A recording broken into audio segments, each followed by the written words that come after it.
శ్రీ మహాగణాధిపతయే నమః. శ్రీమాత్రే నమః. మాచిరాజు భక్తి ప్రేక్షకులందరికీ నమస్కారం.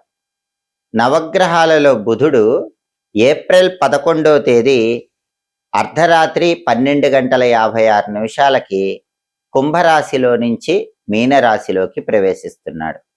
అంటే బుధుడి మీన సంక్రమణం జరుగుతోంది. అలా మీనరాశిలోకి మారిన బుధుడు మళ్ళీ ఏప్రిల్ 30వ తేదీ ఉదయం 6:37 మీనరాశి నుంచి మేషరాశిలోకి మారతాడు. అంటే ఏప్రిల్ 11వ తేదీ నుంచి ఏప్రిల్ 29వ తేదీ వరకు బుధుడు మీనరాశిలో ఉంటాడు. ఈ బుధుడి మీనరాశి సంచారం, బుధుడి మీన సంక్రమణం 12 రాశులకి ఎటువంటి ఫలితాలను కలిగింపజేస్తుందో, 12 రాశుల్లో ఏ రాశుల వాళ్ళకి బుధుడి మీన సంక్రమణం అనుకూల ఫలితాలు కలిగింపజేస్తుందో, ఏ రాశుల వాళ్ళకి బుధుడి మీన సంక్రమణం వ్యతిరేక ఫలితాలు కలిగింపజేస్తుందో, అనుకూల ఫలితాలు రెట్టింపు చేసుకోవటానికి, వ్యతిరేక ఫలితాలు తగ్గింపజేసుకోవటానికి బుధుడికి సంబంధించిన ఎలాంటి శక్తివంతమైన పరిహారాలు 12 రాశుల వాళ్ళు పాటించాలో ఏప్రిల్ 11వ తేదీ నుంచి ఏప్రిల్ 29వ తేదీ రాత్రి వరకు బుధుడు 12 రాశుల వారి రాశి ఫలితాల మీద ఎలాంటి ప్రభావాన్ని కలిగింపజేస్తాడో ఈ వీడియోలో మనం తెలుసుకుందాం. తదుపరి తులారాశి. తులారాశి వాళ్ళకి బుధుడి మీన సంక్రమణం వల్ల ఏర్పడే ఫలితాలు పరిశీలించినట్లయితే తులారాశి నుంచి లెక్కబెట్టినప్పుడు తుల, వృశ్చికం, ధనుస్సు, మకరం, కుంభం, మీనం. బుధుడి సంచారంలో మార్పు జరిగిన మీనరాశి 6వ రాశి అవుతుంది. అంటే తులారాశి వాళ్ళకి బుధుడు 6వ స్థానంలోకి మారుతున్నాడు. బుధుడి మీన సంక్రమణం 6వ స్థానంలో ఏర్పడుతోంది. దీన్ని షష్ఠ స్థానం అంటారు. జ్యోతిష శాస్త్ర గోచార గ్రంథాల ప్రకారం జన్మరాశి నుంచి 6వ రాశిలో షష్ఠ స్థానంలో బుధుడు ఉంటే అద్భుతమైన శుభ ఫలితాలను కలిగింపజేస్తాడని గోచార జ్యోతిష గ్రంథాలన్నీ తెలియజేస్తున్నాయి. అంటే బుధుడి సంచారంలో మార్పు, బుధుడి మీన సంక్రమణం తులారాశి వాళ్ళకి విశేషమైనటువంటి శుభ ఫలితాలను కలిగింపజేస్తుంది. ఏప్రిల్ 11వ తేదీ నుంచి ఏప్రిల్ 29వ తేదీ రాత్రి వరకు 6వ స్థానంలో ఉన్న బుధుడు తులారాశి వాళ్ళకి అఖండ యోగాన్ని కలిగింపజేస్తాడు. ఎటువంటి యోగాలు ఇస్తాడు? ఎలాంటి శుభ ఫలితాలు వస్తాయి? ఆ శుభ ఫలితాలు ఇంకా రెట్టింపు కావాలంటే తులారాశి వాళ్ళు బుధుడికి సంబంధించి ఎలాంటి శక్తివంతమైన పరిహారాలు చేసుకోవాలి? ఈ విషయాలు పరిశీలిస్తే 6వ స్థానంలో ఉన్న బుధుడు తులారాశి వాళ్ళకి ప్రధానంగా విద్యార్థులకైతే విపరీతమైనటువంటి లాభాన్ని కలిగింపజేస్తాడు. అంటే తులారాశి విద్యార్థులు ఎవరైనా కాంపిటేటివ్ ఎగ్జామ్స్ రాస్తే కొన్ని వేల మందిలో నెంబర్ 1 ర్యాంక్ వచ్చే అవకాశం ఈ సమయంలో ఎక్కువగా ఉంటుంది. కావలసిన స్కూళ్లలో కానీ కాలేజీల్లో కానీ బ్రహ్మాండమైనటువంటి సీట్లు వచ్చే అవకాశం ఉంది. కావలసిన కోర్సుల్లో సీట్లు వచ్చే అవకాశం ఉంది. తులారాశి విద్యార్థులు ఏప్రిల్ 11 నుంచి ఏప్రిల్ 29 రాత్రి వరకు నెంబర్ 1 పొజిషన్లో చక్రం తిప్పే అవకాశం ఎక్కువగా ఉంది. అంత అద్భుతంగా విద్యార్థులకు లాభాన్ని తులారాశి విద్యార్థులకు బుధుడు కలిగింపజేస్తాడు.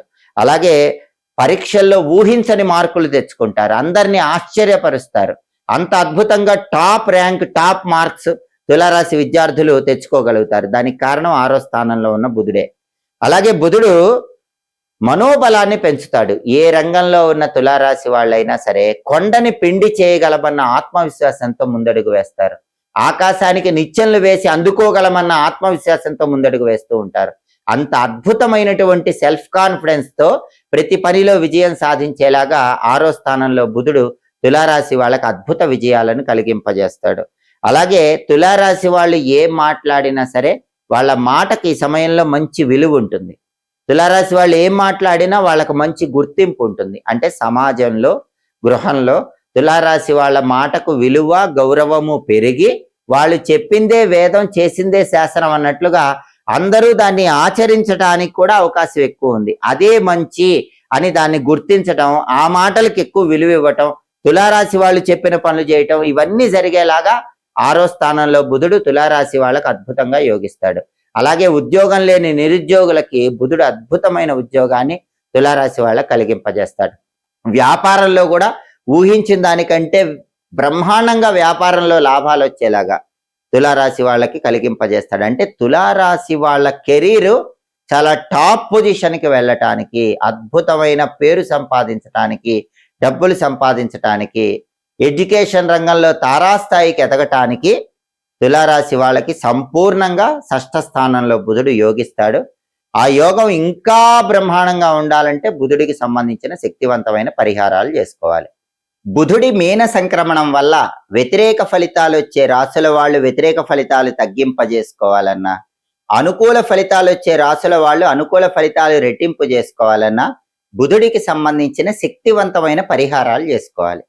ఆ పరిహారాలు ఎప్పుడు చేసుకోవాలంటే బుధుడు మీనరాశిలో ఉన్నంత కాలం బుధవారాలు చేసుకోవాలి. అంటే ఏప్రిల్ 11వ తేదీ నుంచి ఏప్రిల్ 29వ తేదీ అర్ధరాత్రి వరకు ఈ మధ్యలో వచ్చే బుధవారాలు బుధుడికి సంబంధించిన శక్తివంతమైన పరిహారాలు ద్వాదశ రాశుల వాళ్ళు చేసుకోవాలి. అప్పుడు అనుకూల ఫలితాలు రెట్టింపు అవుతాయి, వ్యతిరేక ఫలితాలు పూర్తిగా తగ్గిపోతాయి. బుధుడికి సంబంధించిన శక్తివంతమైన పరిహారాల్లో మొట్టమొదటి పరిహారం స్నానం. అంటే ఈ సమయంలో వచ్చే బుధవారాలు మీరు స్నానం చేసే నీళ్లలో కొన్ని గరిక పోచలు కలుపుకొని ఆ నీళ్లతో స్నానం చెయ్యండి. అలా చేస్తే బుధుడి బలం పెరుగుతుంది. అలాగే మీరు స్నానం చేసేటప్పుడు ఈ సమయంలో వచ్చే బుధవారాలు బుధుడికి సంబంధించినటువంటి ప్రియంగు కళికా శ్యామం రూపేణ ప్రతిమం బుధం సౌమ్యం సౌమ్య గుణోపేతం తం బుధం ప్రణమామ్యహం అంటూ బుధుడికి సంబంధించిన ధ్యాన శ్లోకం చదువుకోవటం. ఒకవేళ ధ్యాన శ్లోకం చదువుకోవటం వీలు కాకపోతే బుం బుధాయ నమః అనే సులభమైన మంత్రాన్ని స్మరించుకుంటూ బుధవారాలు స్నానం చేయటం చెయ్యాలి. కాబట్టి ఏప్రిల్ 11 నుంచి ఏప్రిల్ 29 మధ్యలో వచ్చే బుధవారాలు స్నానం చేసే నీళ్లలో గరికపోచలు వేసుకొని స్నానం చేయండి. బుం బుధాయ నమః అనే మంత్రం చదువుకుంటూ స్నానం చేయండి.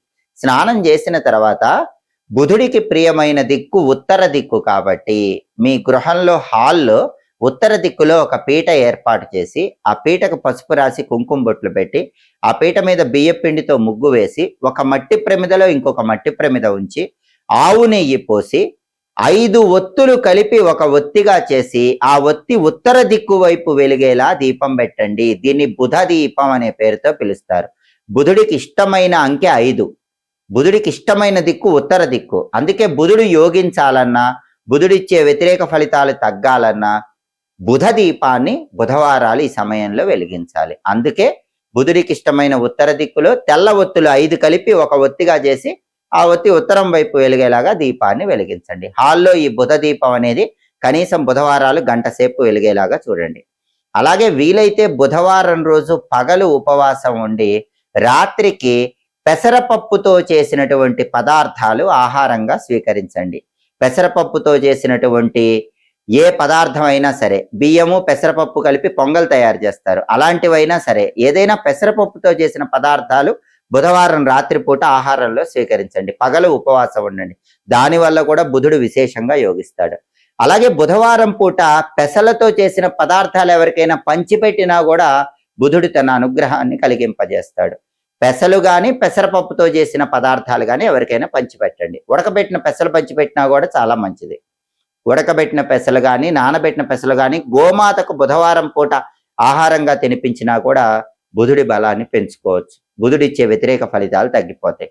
అలాగే ఏప్రిల్ 11 నుంచి ఏప్రిల్ 29 రాత్రి మధ్యలో వచ్చే బుధవారాలు బుధహోరలో పంతులు గారికి పెసలు దానం ఇవ్వండి. బుధవారం ఉదయం 6 నుంచి 7 మధ్యలో కానీ, మధ్యాహ్నం 1 నుంచి 2 మధ్యలో కానీ, రాత్రి 8 నుంచి 9 మధ్యలో కానీ బుధహోర ఉంటుంది. ఈ బుధహోర ఉన్న సమయంలో 1.25 కేజీ పెసలు ఆకుపచ్చ వస్త్రంలో మూటగట్టి దేవాలయ ప్రాంగణంలో పంతులు గారికి దానం ఇచ్చినా కూడా బుధుడి బలాన్ని పెంచుకోవచ్చు. అలాగే బుధుడికి ఒక అంతరిక్ష అధిదేవత అమ్మవారు ఉంది. ఆవిడ పేరు షోడశి మహాదేవి. మీరు ఏ పరిహారాలు చేసుకోలేకపోయినా ఏప్రిల్ 11 నుంచి ఏప్రిల్ 29 మధ్యలో వచ్చే బుధవారాలు షోడశి మహాదేవి స్తోత్రం వినండి. ఆ స్తోత్రం విన్నా కూడా బుధుడు విశేషంగా యోగిస్తాడు. అలాగే తులసి కోటకు పూజ చేస్తే కూడా బుధుడు విపరీతంగా యోగిస్తాడు. ఈ సమయంలో వచ్చే బుధవారాలు ఉదయం కానీ సాయంత్రం కానీ తులసి కోట దగ్గర ఆవు నెయ్యి దీపం పెట్టండి. తులసి కోట చుట్టూ 9 ప్రదక్షిణలు చేయండి. తులసి కోట మొదట్లో తెల్లటి పుష్పాలు గులాబీ పూలు ఉంచండి. ద్రాక్ష పండ్లు కానీ, దానిమ్మ పండు గింజలు కానీ, అరటి పండ్లు కానీ తులసి కోట దగ్గర నైవేద్యంగా పెట్టి నమస్కారం చేసుకోండి. ఓం బృందావన్యై నమః ఈ మంత్రం చదువుతూ తులసి కోటకు ప్రదక్షిణలు చేయండి. తులసి కోటకు పూజ చేసినా, తులసి కోట దగ్గర ప్రదక్షిణలు చేసినా, దీపం పెట్టినా కూడా బుధవారం పూట నవగ్రహాల్లో బుధుడు విశేషంగా యోగిస్తాడు. అలాగే బుధుడికి 2 అధిష్టాన దైవాలు ఉన్నారు. ఒకరు గణపతి, ఇంకొకరు విష్ణుమూర్తి.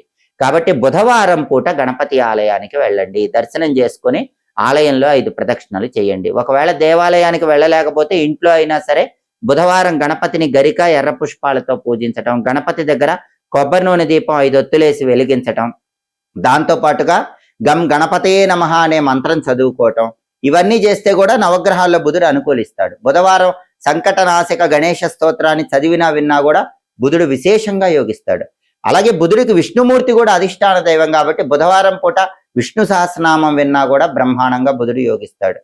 అలాగే ఓం నమో భగవతే వాసుదేవాయ మంత్రాన్ని బుధవారం వీలైనన్ని సార్లు చదివినా, విష్ణు సంబంధమైన ఆలయానికి వెళ్లి ధ్వజస్తంభం దగ్గర దీపం పెట్టినా కూడా బుధుడికి అధిష్టాన దైవం విష్ణుమూర్తి కాబట్టి బుధుడు విశేషంగా యోగిస్తాడు. కాబట్టి నవగ్రహాలలో బుధుడు మీనరాశిలోకి ప్రవేశించటం వల్ల ఏప్రిల్ 11వ తేదీ నుంచి ఏప్రిల్ 29వ తేదీ మధ్యలో వచ్చే బుధవారాలు, ఈ పరిహారాల్లో ఏ పరిహారాలు చేసుకున్నా సరే బుధుడు తన అనుగ్రహాన్ని కలిగింపజేస్తాడు. 12 రాశుల వాళ్ళు ఏ రాశులైతే బుధుడు వ్యతిరేక ఫలితాలు ఇస్తున్నాడో ఆ వ్యతిరేక ఫలితాలు తగ్గింపజేసుకోవచ్చు, ఏ రాశులైతే బుధుడు అనుకూల ఫలితాలు ఇస్తున్నాడో ఆ అనుకూల ఫలితాలు రెట్టింపు చేసుకోవచ్చు, బుధుడి సంపూర్ణమైన అనుగ్రహానికి సులభంగా పాత్రలు కావచ్చు. ఎప్పటికప్పుడు జ్యోతిష శాస్త్ర పరంగా ఖగోళంలో గ్రహాల సంచారంలో వచ్చే మార్పుల గురించి తెలుసుకోవాలనుకుంటున్నారా? ఆ మార్పులు మీ రాశికి ఎటువంటి ఫలితాలను కలిగింపజేస్తాయో, అనుకూల ఫలితాలు ఇస్తాయో ప్రతికూల ఫలితాలు ఇస్తాయో తెలుసుకోవాలనుకుంటున్నారా? అనుకూల ఫలితాలు రెట్టింపు అవటానికి, ప్రతికూల ఫలితాలు తగ్గింపజేసుకోవటానికి ఎలాంటి పరిహారాలు చేసుకోవాలో తెలుసుకోవాలనుకుంటున్నారా? అయితే మా మాచిరాజ్ భక్తి ఛానల్ తప్పకుండా చూడండి. మా వీడియోస్ మీకు నచ్చినట్లయితే మా ఛానల్ లైక్ చేయండి, కామెంట్ చేయండి. మా ఛానల్ వీడియోస్ 10 మంది మిత్రులకు షేర్ చేయండి. మా ఛానల్ సబ్స్క్రైబ్ చేసుకోండి. పక్కన ఉన్న బెల్ సింబల్ ఒకటి మాత్రం మర్చిపోకండి. సర్వే జనాః సుఖినో భవంతు. స్వస్తి.